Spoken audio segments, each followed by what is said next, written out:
ஓம் ஒளிமய மாணவனே ஓம்கார ரூபனே ஓம் ஔஷத மூர்த்தியே ஓம் கன்னிமூல கணபதியே ஓம் கலிலத்தோடே ஓம் கலியுக வரதனே ஓம் கல்லிடம் குன்றே.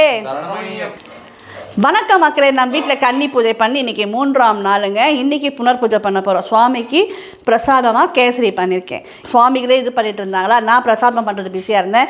எனக்கு தெரிஞ்சது என்ன அலங்காரம் பண்ணியிருக்காங்கன்னு காட்டுறேங்க. முதல்ல பிள்ளையார் பிடிக்க சொன்னாங்க எங்களை மஞ்சளில். அப்புறம் இந்த 2 விளக்கும் நம்ம வீட்டு விளக்கு, இந்த சாஸ்தா விளக்கு அவங்களே கொண்டு வந்தாங்க.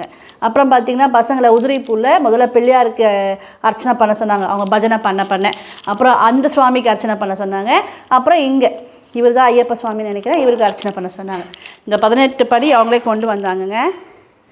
கடைசியில் இந்த பஜனைலாம் முடிஞ்சு 18 படியிலும் ஒரு படியிலும் 1ஆம் படின்ட்டு பாட்டு பாடி ஒவ்வொன்றையும் கற்பூரம் ஏற்றுனாங்க. அப்புறம் லாஸ்ட்டாக லைட் ஆஃப் பண்ணாங்க. எல்லாம் அந்த கற்பூர தீபத்தில் பார்க்குறதுக்கு அவ்வளோ ஜெகதோதியாக சூப்பராக இருந்தது.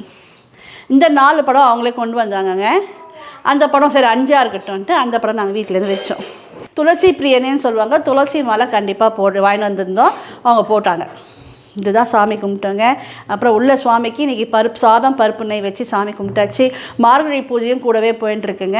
பசங்க எனக்கு ஆஃபீஸ் போகிறாங்க. லஞ்சுக்கு வெங்காய சாம்பார் வச்சு உருளைக்கிழங்கு வறுத்துருக்கேன். காலையில் சாமி கும்பிட்டுட்டேங்க. பசங்களாம் போன பிறகு 10:30 மணிக்கு முன்னாடி கொஞ்சம் புனர் பூஜை பண்ணிடலாம் அப்படின்ட்டு இருக்கோம்.